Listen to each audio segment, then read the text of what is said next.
अगर आप भी जानना चाहते हैं कि आपका सिम कार्ड कितने दिनों तक चालू रहेगा अगर आप उसमें रिचार्ज नहीं करवाते हैं, तो यह वीडियो आपके लिए है। साथ ही हम चर्चा करेंगे कि 1 जनवरी से TRAI ने किस नियम को सख्ती से लागू करने को कहा है, जिससे ग्राहकों की एक बड़ी समस्या का हल हो जाएगा, और इन चारों प्रमुख सिम कंपनियों के बेस्ट फीचर्स क्या हैं, और इस वक्त सबसे अच्छा सिम कार्ड कौन सा है जिसे हर किसी को इस्तेमाल करना चाहिए। तो दोस्तों, वीडियो शुरू करने से पहले अगर आप हमारे चैनल पर नए हैं तो चैनल को सब्सक्राइब करें और इस वीडियो को एक लाइक जरूर करें ताकि आप हमारे आने वाले सभी वीडियो सबसे पहले देख सकें। चलिए बिना किसी देरी के शुरू करते हैं। जैसा कि हम जानते हैं, इस साल जुलाई महीने में सभी टेलीकॉम कंपनियों ने अपने रिचार्ज प्लान्स की कीमतों में 25 से 30% तक की बढ़ोतरी कर दी है। इससे गरीब और मध्यम वर्ग के परिवारों को काफी परेशानियों का सामना करना पड़ रहा है। कई लोग ऐसे हैं जो हर महीने अपने सिम कार्ड में रिचार्ज नहीं करवा पाते। ऐसे में सवाल उठता है कि अगर हमने अपने सिम कार्ड में रिचार्ज नहीं करवाया तो कितने दिनों बाद हमारा सिम बंद हो जाएगा। दोस्तों, सभी टेलीकॉम कंपनियों ने अपने अपने सिम कार्ड्स के लिए अलग अलग नियम बनाए हैं। आइए इन नियमों को विस्तार से समझते हैं।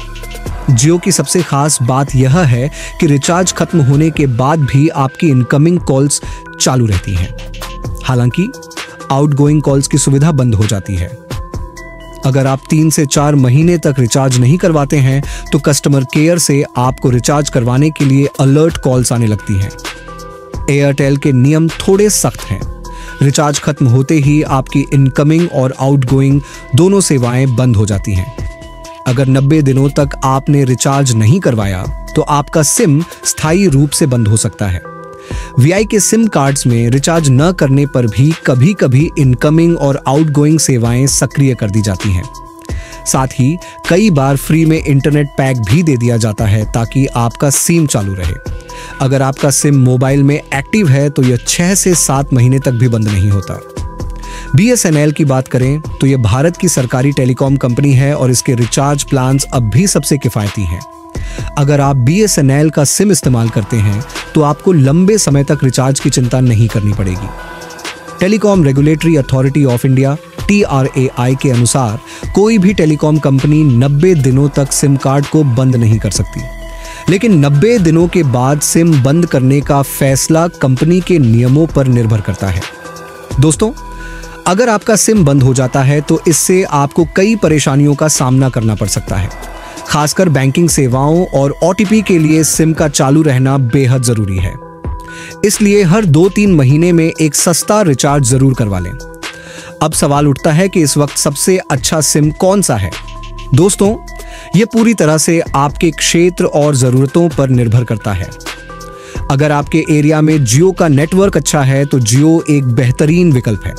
वहीं एयरटेल की इंटरनेट स्पीड शानदार है और यह ऑनलाइन काम के लिए उपयुक्त है।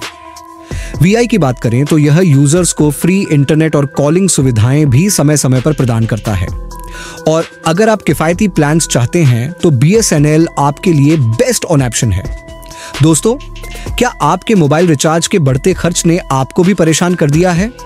TRAI ने टेलीकॉम कंपनियों से सस्ते रिचार्ज प्लान लाने की सिफारिश की है, लेकिन कंपनियां इसका विरोध कर रही हैं। आखिर क्यों हो रही है ये खींचतान? चलिए जानते हैं पूरी कहानी।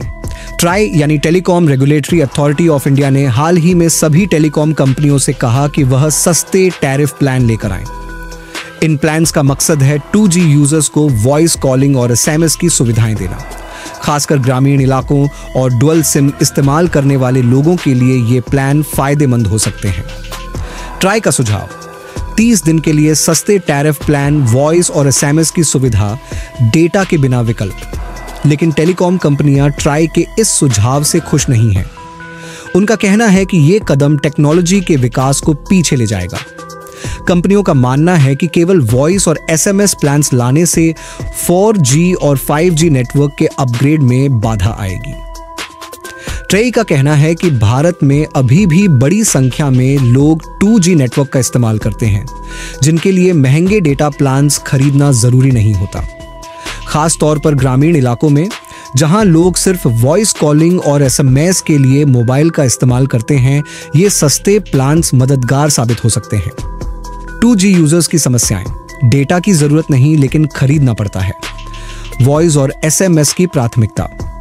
टेलीकॉम कंपनियों का कहना है कि ऐसे सस्ते प्लान से उनकी कमाई पर असर पड़ेगा और वे 5G नेटवर्क के विस्तार में निवेश नहीं कर पाएंगी। वहीं ट्रे का तर्क है कि सस्ते प्लान से ऐसे यूजर्स को राहत मिलेगी जिन्हें डेटा की जरूरत नहीं है। इस खींचतान के बीच सवाल ये उठता है कि क्या टेलीकॉम कंपनियां TRAI के सुझाव को मानेंगी या फिर ये विवाद और गहराएगा। क्या 2G यूजर्स को वाकई सस्ते प्लान्स का फायदा मिलेगा या फिर डेटा आधारित प्लान्स का दौर जारी रहेगा?